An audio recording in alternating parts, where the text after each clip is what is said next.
o Evangelho de João, agora a partir do capítulo 3, versículo 16, diz o seguinte: pois Deus tanto amou o mundo que fez o quê?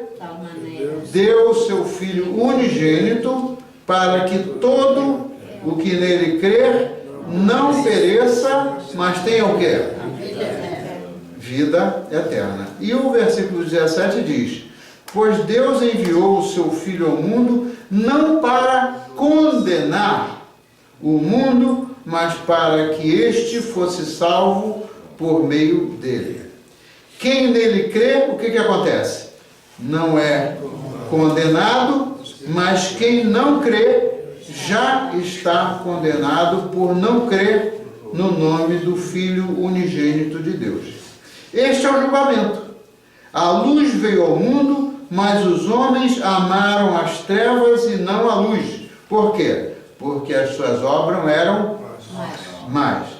Quem pratica o mal odeia a luz e não se aproxima da luz, temendo que as suas obras sejam o quê? Manifestas.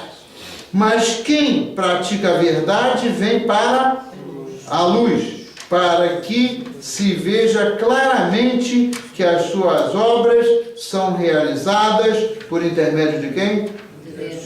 Por intermédio de Deus. Esta é a palavra do Senhor. Então vê, que coisa extraordinária.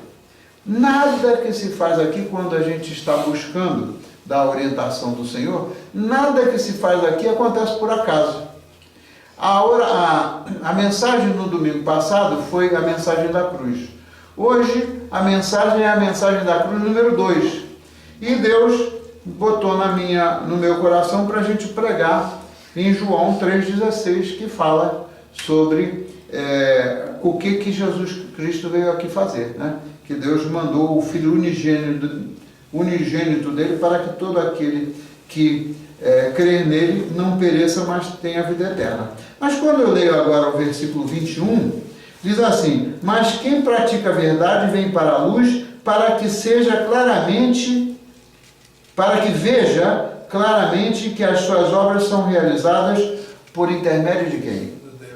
Por intermédio de Deus. Se a gente for lá ver o que nós estamos estudando em Gálatas, o que a gente está estudando em Gálatas, e a gente reviu, aliás, ontem a gente, lá no café, a gente teve a oportunidade de falar do assunto de crer, né, nas promessas de Deus. Então, o que acontece lá em Gálatas?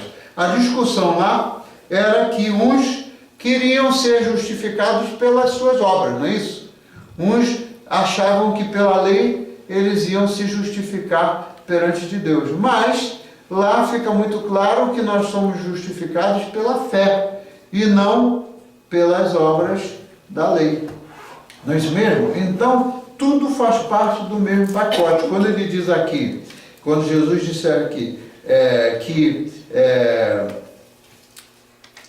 quem pratica a verdade vem para a luz, para que veja claramente que as obras são realizadas por intermédio de Deus. Quando se fala em alguma coisa que diz respeito à graça de Deus, quando se fala do poder de Deus operando na nossa vida, não é pela nossa habilidade, não é pela nossa capacidade, não é porque nós somos bonzinhos ou porque somos mauzinhos, é pela graça e pelo poder do Senhor. Então, toda vez que a gente estiver enfrentando dificuldade, seja ela de que natureza for, vamos buscar do Senhor, vamos buscar o poder do Senhor, vamos buscar a palavra da verdade, porque o Evangelho é o poder de Deus para a nossa vida, a manifestação do poder de Deus para a nossa vida, né? Então eu fico impressionado que quando a gente busca de Deus para a gente conduzir as nossas mensagens e pregar o Evangelho, sempre as coisas, umas se cabem com as outras, umas se entrosam com as outras, porque nós não estamos aqui por acaso, nós estamos aqui cumprindo aquilo que o Senhor nos recomenda, não é isso mesmo? Então, o título da mensagem de hoje é a mensagem da cruz número 2, porque eu vou dar sequência ao que a gente estava falando na semana passada, preparando já para a Páscoa, não é isso? Então, eu vou contar para vocês um negócio que aconteceu há algum tempo atrás, que uma mulher jovem, ela estava trazendo no seu pescoço uma cruz de ouro, uma cruz no colar, no cordão de ouro, ela tinha uma cruz de ouro, não era uma cruz qualquer, uma cruz de ouro que ela trazia pendurada no pescoço. E eu perguntei para ela, né, eu fiquei impressionado porque a cruz era um negócio muito bem, era brilhoso, era muito bem, não era uma coisa qualquer, era ouro mesmo, reluzente. Aí eu fui e perguntei para ela assim, escuta, essa sua cruz aí no seu pescoço representa o quê? O que essa cruz significa para você? Essa cruz significa que você é uma pessoa cristã? Aí, para minha surpresa, sabe o que ela respondeu? Olha só, eu não esperava que viesse aquela resposta. Ela disse, eu sou cristã, mas eu não vou à igreja, porque lá na igreja eles creem que o único caminho para a gente chegar ao céu é Jesus Cristo, e eu não creio nisso.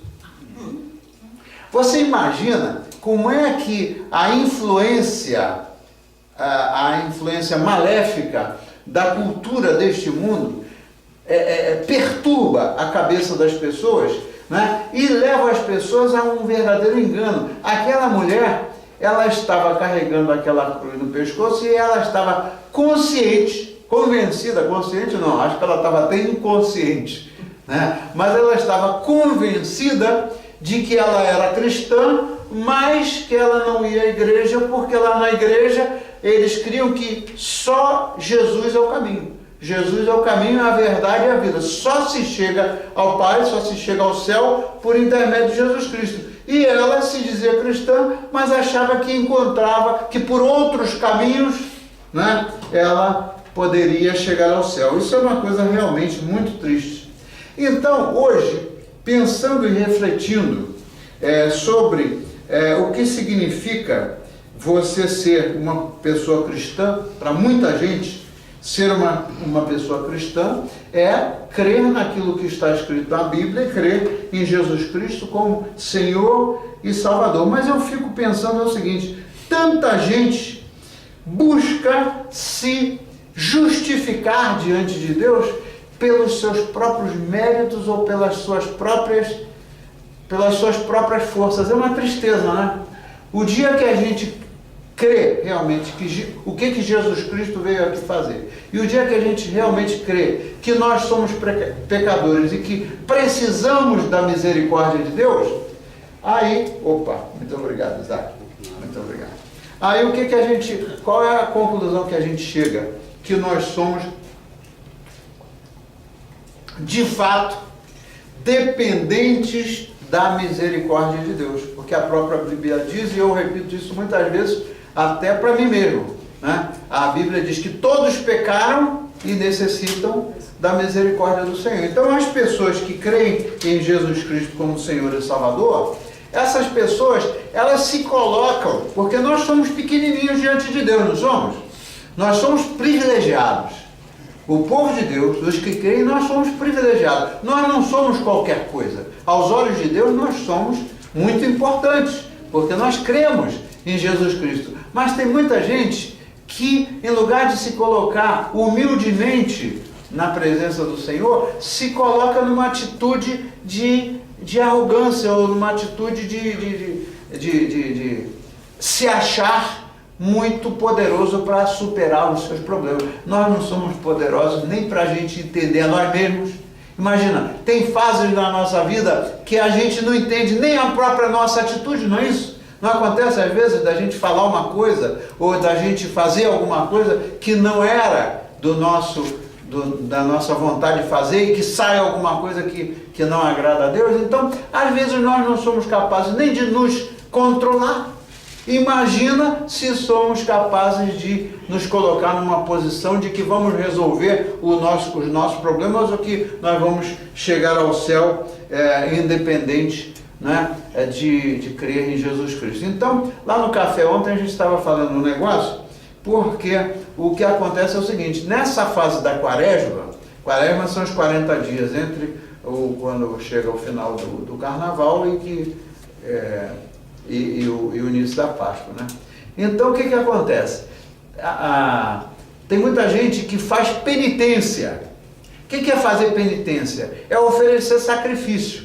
Então eu vou fazer o seguinte: eu vou ficar aqui rezando noite e dia, eu vou fazer um sacrifício.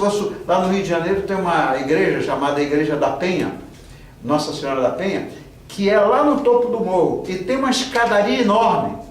Tem uma escadaria enorme. E eu estou falando isso porque o pessoal lá do Rio vai ver isso, a nossa mensagem também. Então sabe o que o pessoal faz como penitência? É um negócio, eu fico impressionado. Tem gente até que se machuca, se fere, porque eles de joelho sobem aquela escadaria desde lá da rua até chegar lá em cima no topo do morro onde está a igreja, como penitência para pagar pelos seus pecados. Eu tenho condição de pagar pelos meus pecados? Eu não tenho condição de pagar pelos meus pecados. Então tem gente que se fere, fica com os joelhos machucados, tem gente até que desmaia, porque é um negócio lá em cima, no alto. É uma tristeza a gente querer achar que pela penitência, ou porque a gente faça algum sacrifício, né, que a gente vai chegar ao céu, porque senão nós estaríamos o quê? O sacrifício de Jesus Cristo teria sido em vão, não é? Se nós achamos que o que nós fazemos é que vai chegar lá, então para que veio Jesus Cristo? Eu quero crer que Deus não fica nada feliz quando a gente está querendo alcançar ou superar algum problema pelas nossas próprias forças. A gente deve orar, mas não só na época da quaresma. A gente deve jejuar, sim, a Bíblia fala da gente jejuar, mas não somente na época da quaresma, para a gente tentar conseguir, porque o perdão dos pecados vem pelo arrependimento. Então imagina uma pessoa que não se arrepende dos seus pecados, né, querer fazer sacrifício. É um negócio absolutamente sem sentido, não é isso mesmo? Mas acontece que muita gente vai por aí.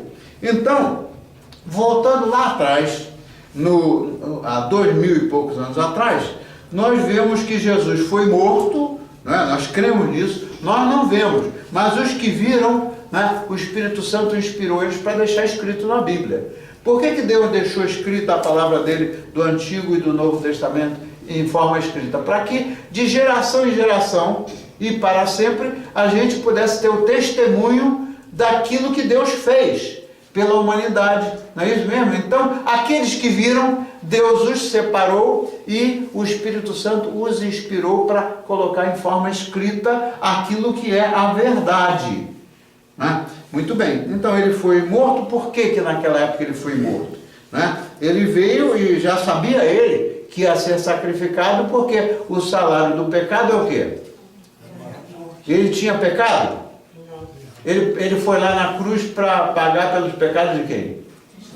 Pelos nossos pecados. Então, você vê que o amor de Deus e a justiça de Deus é algo que é muito difícil da gente entender. Mas mesmo o Filho unigênito de Deus, o Pai, enviar ele, e ele aceitar a vir a esse mundo para sofrer do jeito que ele sofreu. Mas por que o mataram? Será que é porque sabiam que ele tinha que ser crucificado? Não, absolutamente. Primeiro, o mataram porque os ensinamentos dele eram um desafio, era algo desafiador e que confrontava as pessoas que se julgavam autossuficientes.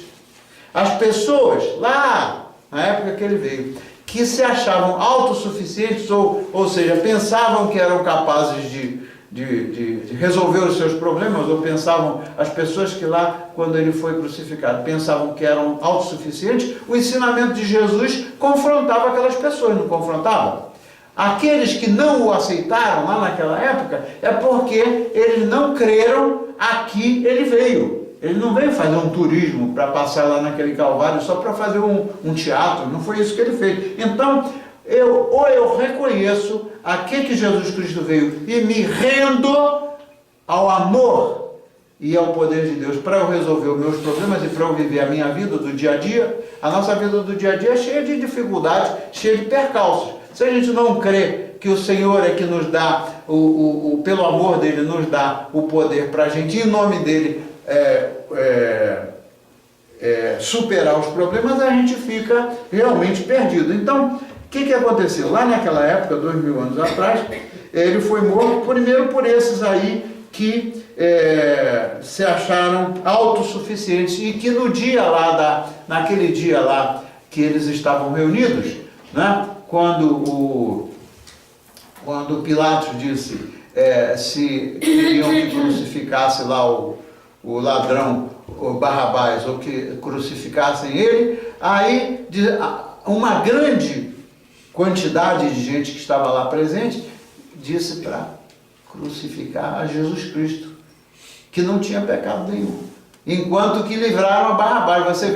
Você vê a incoerência da razão humana. Quando tem aqueles filósofos que dizem que o tempo é o senhor da razão, eu leio aquele negócio e eu já escrevi alguma coisa para aquilo e um dia eu pretendo escrever muito mais. O tempo é o senhor da razão? Será que é o tempo que é o senhor da razão? É com o tempo que a gente aprende qual é a verdade de Deus? Tem muita gente que vive 20, 30, 50, 80, 100 anos e o tempo para aquelas pessoas não as leva a entender qual é o sentido da vida. Não é isso mesmo? Então, o tempo não é o senhor da razão, coisa nenhuma. Uma vez eu publiquei, eu ainda não estava nem aqui na nossa igreja, eu estava na outra igreja ainda, eu publiquei, eu acho que foi até em inglês, eu publiquei lá um artigo que eu refutava, eu contrariava essa filosofia de que o tempo é o senhor da razão, porque o senhor da razão é quem? É o nosso Criador. O Senhor da razão é o Senhor Jesus Cristo.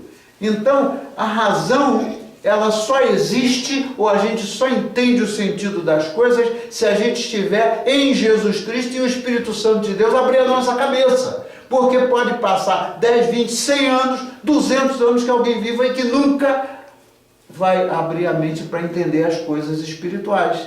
Então, o tempo não é o Senhor da razão, coisa nenhuma. Os outros que o mataram, que o levaram a ser crucificado, eram aqueles que tinham os seus interesses contrariados, que eram os poderosos, os políticos da época. Se lembra? Que o Império Romano que estava reinando, né? Então eles queriam encontrar uma maneira de acabar com Jesus Cristo a qualquer preço. Tanto é que aquele processo dele, que pela lei romana era um processo que jamais, que lá em inglês eles falam trial, né? Era um processo que tinha que durar, passar pelas provas, durar não sei quantos dias que a lei romana mandava fazer, e eles julgaram Jesus Cristo. O processo dele durou somente uma noite. Você lembra disso? Que começou quando eles levaram ele preso e ele foi para lá, pro Sinédrio, etc, etc. O julgamento dele foi durante uma noite. Eles romperam, eles desrespeitaram todo o ritual do processo de condenação de alguém segundo a lei romana, porque eles tinham que crucificar Jesus a qualquer preço. Eles queriam porque queriam, e quando esses poderosos, entre aspas, e eu estou falando para lá para os políticos do Brasil também, esses poderosos, entre aspas, que acham que eles são deuses, que eles estão acima do bem e do mal, eles estão redondamente equivocados, porque o Senhor, Ele é o que reina. O Senhor é o que reina. Então, seja a nível de um povo como o povo brasileiro que está lá sofrendo na mão desses políticos, seja a nossa vida individual, a gente tem que contar com o Senhor para conseguirmos viver e superar as nossas dificuldades. Então, aquele povo lá, eles não entenderam a mensagem da cruz. E muito mais do que isso, veja, esses, entre parênteses, poderosos, eles acham que eles podem impor o pensamento deles, ou que podem impor a maneira que eles querem impor ao povo. Eles pensam que podem fazer isso pela força. Mas a autoridade de Deus, ela não se impõe pelas armas. A autoridade de Deus se impõe através de quê? Do amor. É pelo amor. Eu não consigo convencer ninguém Aliás, o programa do negócio dos relacionamentos que a gente está no ar fala disso. Ninguém consegue mudar ninguém, ninguém consegue convencer ninguém. Então, a gente não tem poder de mudar ninguém, mas a gente tem o poder de orar e a gente conseguir que o Senhor transforme não só a nossa vida, mas a vida das outras pessoas. Né? Isso aí está explorado sobejamente lá no programa. As pessoas que estão ouvindo o programa veem essas coisas de ordem prática na vida. Então, a gente, quando está enfrentando um problema de relacionamento, seja o que for, a gente tem que correr para Deus e orar, e pedir, e clamar, e a gente procurar ver com Deus o que a gente tem que se transformar, o que Ele tem que transformar na gente, para então o outro ser transformado. Né? Porque se eu não gosto do meu vizinho, porque o meu vizinho me perturba, deixa eu ver primeiro se tem alguma coisa que eu faço que eu perturbe o meu vizinho. Né? Quantas vezes a gente perturba o vizinho e nem sabe que está perturbando, que está incomodando o vizinho. Mas os defeitos do vizinho, a gente quer que ele mude, não é isso mesmo? Então, o primeiro passo para a transformação nossa como seres humanos é buscar o Senhor e pedir ao Senhor que abra a nossa mente para ver em que a gente tem que ser transformado, para então, aí com a nossa transformação no amor de Deus, então a gente certamente o Senhor vai transformar as outras pessoas. Então, a mensagem da cruz é o mais legítimo e perfeito símbolo do amor de Deus. O que é que eu botei aqui na capa do boletim? O que você vê aqui na capa do boletim? Uma cruz e o quê? Uma cruz e o coração por trás da cruz, que significa o quê? O amor. A mensagem da cruz é uma mensagem, é a mais legítima mensagem e a maior expressão do amor de Deus para nós. Se o Senhor se entregou lá em sacrifício por nós, quem somos nós para não perdoar? E Ele nos perdoou.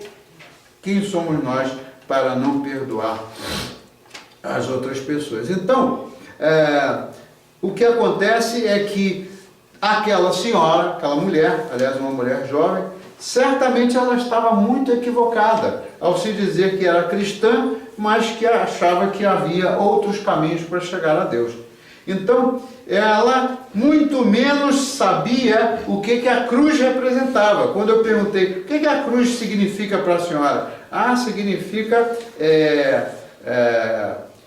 Significa a morte de Jesus Cristo. A cruz significa a morte de Jesus Cristo. Mas ela nunca entendeu que a cruz significava a maior expressão do amor de Jesus por nós. Porque se Ele não nos amasse, Ele não iria se entregar por nós lá naquela cruz. Então, ela certamente não sabia como é que o Senhor sofreu, ou o quanto Ele sofreu para pagar o preço do nosso pecado.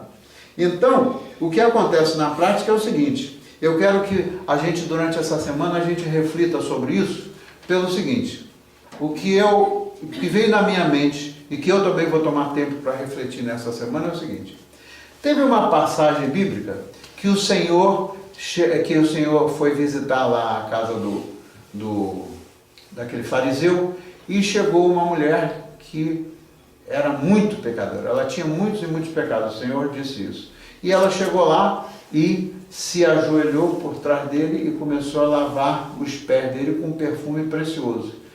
Fim dessa passagem aí, o fim dessa história, diz lá o seguinte: o que Jesus Cristo disse para os caras que não estavam entendendo? Porque os caras perguntaram: escuta, ela é uma pecadora das mais graves que tem, como é que o Senhor se relaciona como uma pessoa pecadora? Imagina. Aí Jesus Cristo falou assim: porque ela muito foi perdoada, ela muito amou. Porque ela não foi perdoada de um pecadinho, ela tinha consciência de que ela tinha muitos pecados, e porque ela muito foi perdoada, ela muito amou. E como ela muito amou, ela foi lá para expressar o amor dela, lavando os pés de Jesus Cristo. Então, a pergunta que eu queria deixar para vocês essa semana, para a gente refletir, é o seguinte: será que uma pessoa que não entende, isso é um negócio profundo para a gente pensar, Pensar não em relação aos outros, pensar em relação a nós mesmos, né? A nossa experiência de vida. Será que uma pessoa que nunca foi perdoada, ou que não se considera um pecador, ou que acha que foi perdoado só um pouquinho porque só fez uma bobagemzinha e não matou ninguém, será que essa pessoa que não se considera muito perdoada, será que ela tem no coração dela a capacidade de amar o outro? Pensa nisso durante essa semana. Será que uma pessoa que não se julga e que não foi perdoada, reconhecendo, Senhor, eu preciso de Ti, eu tenho esse, enfim, confessar ao Senhor os pecados e arrepender-se daquilo, será que uma pessoa que nunca passou por uma experiência dessa, será que essa pessoa tem condição de amar um outro incondicionalmente? Eu não estou falando de amar naquele negócio assim, ó, eu amo você porque você me ama, ou eu amo você porque você é muito bonzinho ou porque você é muito boazinha. Não é isso, eu estou falando do amor de Deus, o amor incondicional, que não é sujeito ao outro amar você ou não amar você, porque o mandamento é amai-vos uns aos outros como o quê? Como eu vos amei, que foi o que Jesus Cristo falou. Então, a pergunta para a gente digerir e refletir, já que nós estamos nos preparando para a Páscoa, é o seguinte: será que uma pessoa que realmente não se vê como um pecador que foi muito perdoado, será que essa pessoa se sente amada por Deus e pode ter dentro do seu próprio coração um amor incondicional em relação aos outros que pecam contra ela? Ou será que essa pessoa que não foi muito perdoada e que não recebeu o amor de Deus para deixar esse amor fluir para as outras pessoas, será que essa pessoa tem a capacidade por si mesmo ou por si mesma de pedir perdão? Pensa nisso. Pedir perdão é algo muito difícil, não é? Pedir perdão a uma pessoa, será que é alguma coisa fácil? A vergonha é uma barreira grande para o nosso pecado, não é? O nosso pecado, seja ele qual for, ele não nos envergonha. A gente gosta de sair falando dos nossos pecados aí para os outros, mas a gente pode conversar com o Senhor e expressar o quanto que a gente sente tristeza pelo nosso pecado e pedir a Ele que nos perdoe e que a gente se arrependa. Então, eu não acho que uma pessoa que tem o amor de Deus no seu coração, porque se sente que foi muito perdoada, eu não creio que para essa pessoa seja fácil pedir perdão também, porque essa pessoa não vai reconhecer que pecou contra o outro. Vai ser até mais fácil para um de nós qualquer que não está lá realmente ligado do nosso coração com o coração de Deus, vai ser muito fácil até a gente acusar os outros. Porque você fez isso, porque você fez aquilo. Então, olha, eu já ouvi de gente dizer até para mim o seguinte: como é que eu vou perdoá-lo, ou como é que eu vou perdoá-la? Ele ou ela é que tem que vir me pedir perdão, né? Então, não tem muita gente que diz isso? A iniciativa, Jesus não disse que a gente tem que esperar o outro vir pedir perdão. A gente tem que chegar à pessoa que nos magoou e dizer: você me feriu, você me machucou, mas eu te perdoo em nome de Jesus. Então o perdão é algo muito profundo. E a mensagem da cruz é toda acerca do assunto de perdão. Eu vou mencionar, na verdade eu nem vou ler as passagens de Lucas e Mateus para a gente não se estender muito, né? Valeria até a pena, mas eu peço a vocês que depois, que até anotem aí para depois vocês lerem. Anotar não vai tomar muito tempo, mas eu gostaria que vocês anotassem aí, dentro da reflexão de vocês dessa semana, vocês anotem aí, por favor, para ler o Evangelho de Lucas, capítulo 22, versículos 1 ao 6, né? E Mateus, capítulo 26, versículos 14 ao 16, e no mesmo capítulo 26 de Mateus, além do 14 e 16, também ler o 47 ao 50. Ali a gente vai ver o que aconteceu quando Jesus foi traído. Eu pergunto a vocês, algum de vocês já foi traído ou traída? Seja por quem for, ou pelo filho, ou pela filha, ou pelo vizinho, ou por quem amava, ou pelo pai, pela mãe, quem quer que seja. Essa aguinha é boa. Alguém de vocês já sofreu alguma traição? Pois bem, a trama daquele que traiu Jesus, do Judas Iscariotes, foi uma coisa tão nojenta. A única palavra que eu encontro para caracterizar bem a trama que ele fez, né? Ele era um dos 12 discípulos, não era? O Judas Iscariotes. E ele era o cara que era o tesoureiro. Ele era o cara que guardava manejava as ofertas, etc, etc, que eram trazidas. Muito bem. Esse homem, ele foi o que traiu Jesus. Então, não foi uma traiçãozinha, foi uma traição muito bem, muito mal, porque isso não é coisa do bem, muito mal tramada. Sabe o que ele fez? Ele foi lá, né? Ele sabia, porque Jesus já estava dizendo que ia ter que ser crucificado. Aqui ele veio, ele já tinha anunciado isso pelos discípulos, até mesmo antes da última ceia. Então, o que aconteceu? Ele foi lá naqueles que queriam matar Jesus a qualquer preço, que eram os fariseus e os sacerdotes, né? Aqueles que representavam o poder lá naquela época. Foi lá neles e disse o seguinte: olha, quer saber de uma coisa? Se vocês... Vamos ver o que eu vou fazer para ajudar vocês a aprenderem Jesus. Mas se vocês me derem aí alguma coisa em troca, né? Aí o que eles ofereceram ao... Eu não sei se a iniciativa foi dos poderosos em relação a Jesus, eu creio, em relação ao Judas.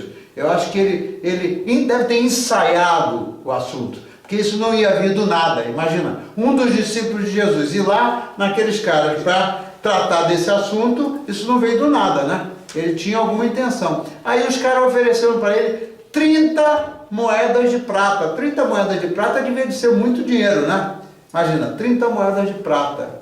E aí, em troca do dinheiro, em troca daquilo, ele se corrompeu, então tramou tudo para que, no momento em que eles estivessem por lá, os soldados estivessem buscando Jesus para prendê-lo, que ele seria aquele que entregaria Jesus aos inimigos. Você vê que trama, coisa triste o que aconteceu.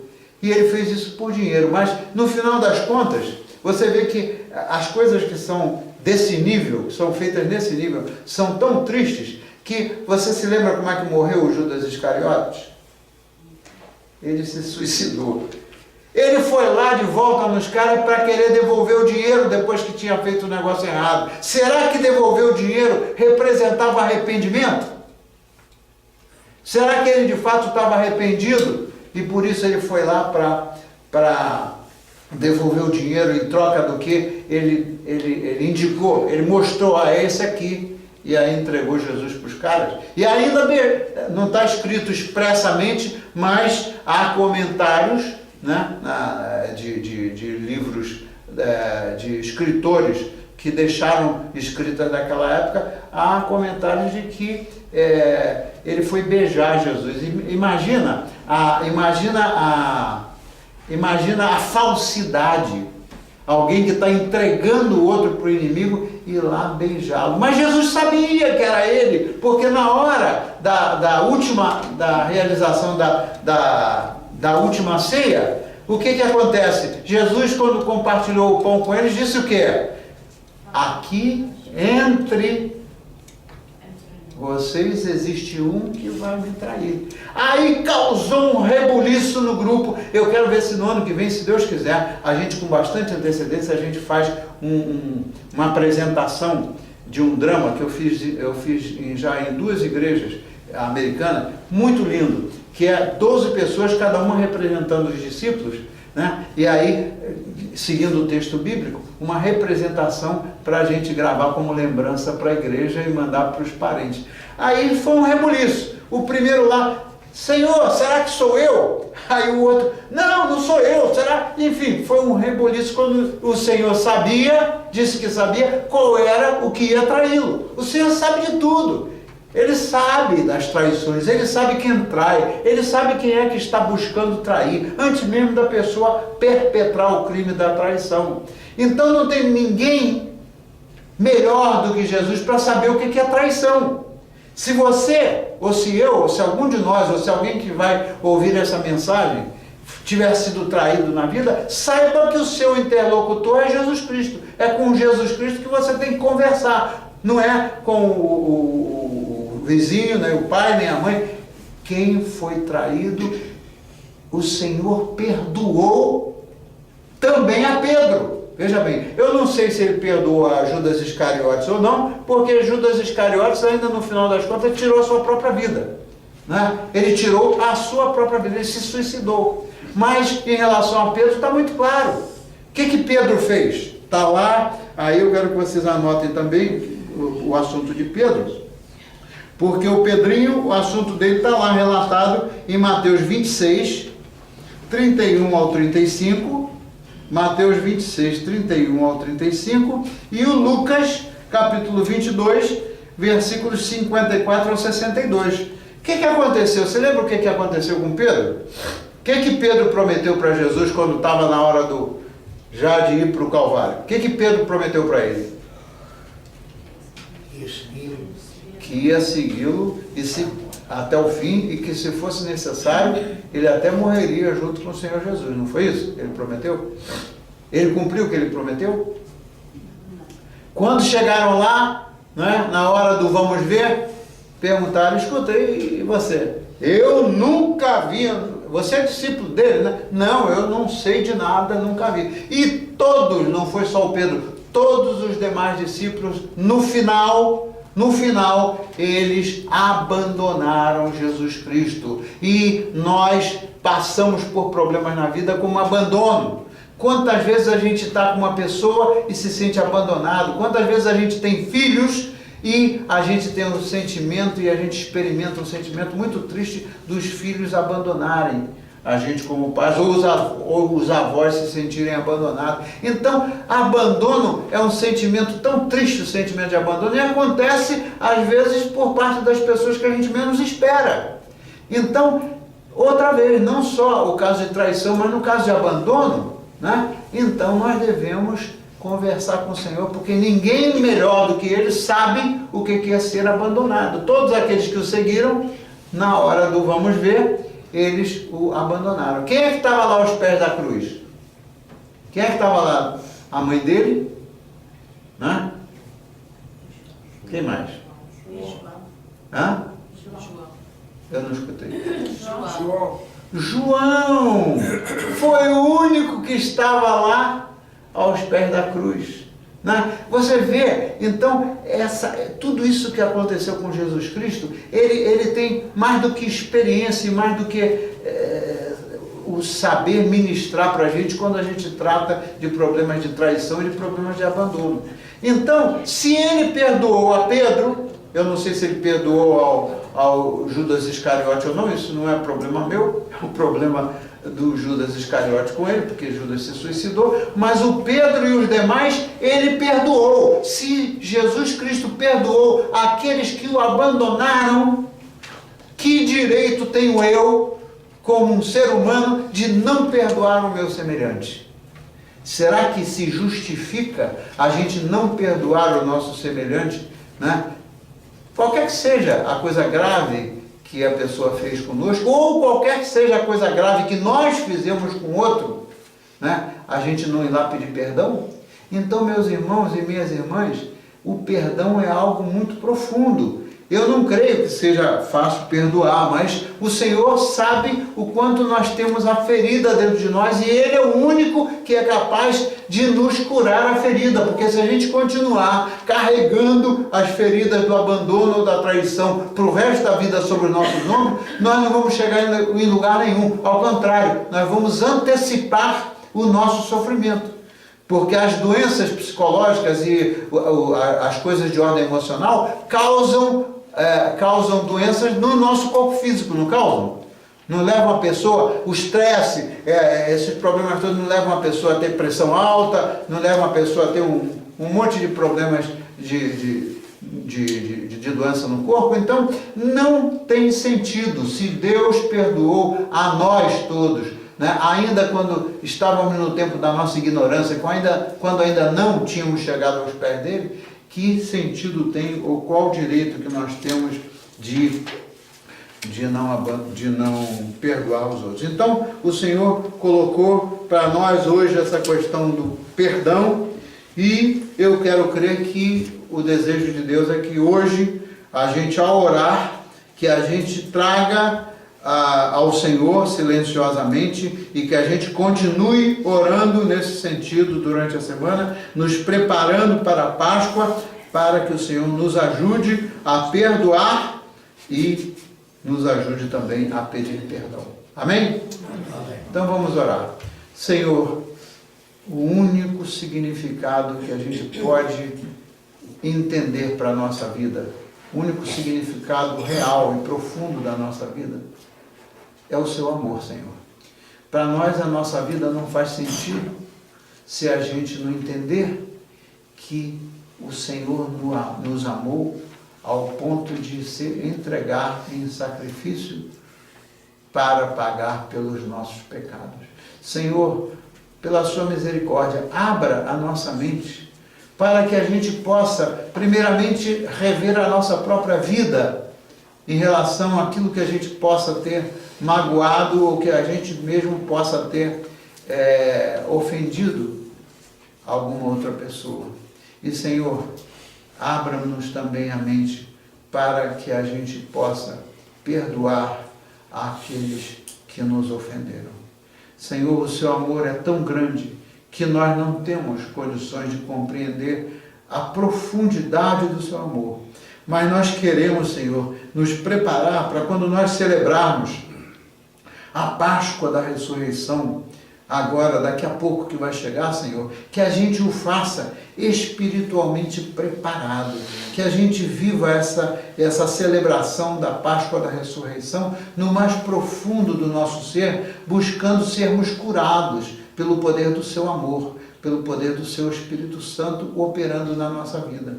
Nós queremos ver a manifestação do seu poder real na nossa vida, Senhor. Tira qualquer dúvida que a gente possa ainda ter em relação à maneira de como nós nos justificarmos diante de Ti, a maneira de nós chegarmos ao céu. Senhor, perdoa todas aquelas pessoas que pensam, né, que ainda estão na ignorância e que pensam que há outros caminhos para chegar ao Pai. Senhor, abençoa a Tua igreja, abençoa a nossa vida, abençoa a vida daqueles que não estão aqui hoje, abençoa a vida dos nossos familiares e abre a possibilidade, Senhor, de nós podermos falar deste assunto e buscar o perdão e buscar a perdoar as pessoas com quem nós nos relacionamos. Não permita, Senhor, que um ano mais de celebração da Páscoa da Ressurreição, que a gente passe por cima desses problemas ou que a gente passe em branco. Ajuda-nos, Senhor, porque queremos que o Senhor limpe o nosso coração. Queremos ser curados de todas as mágoas, de todas as questões de ordem emocional que nós temos.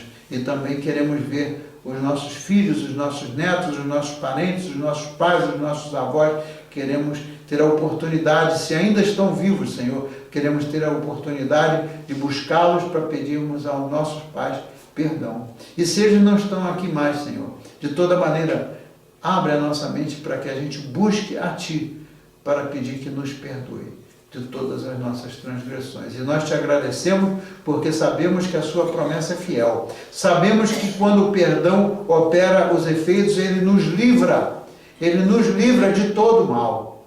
Então é isso que nós Te pedimos e é isso que nós agradecemos pelo perdão que o Senhor quer nos dar hoje. Assim apresentamos a Ti, Senhor, silenciosamente, tudo aquilo que vem na nossa mente nesse momento, tudo aquilo que precisa de ser feito para a gente acertar a nossa vida contigo, Senhor. Assim nós oramos, agradecidos, no nome poderoso de nosso Senhor Jesus Cristo, e o povo de Deus pode responder? Amém. Amém. Podemos desligar. Amém. A palavra do Senhor é poderosa e ela nos traz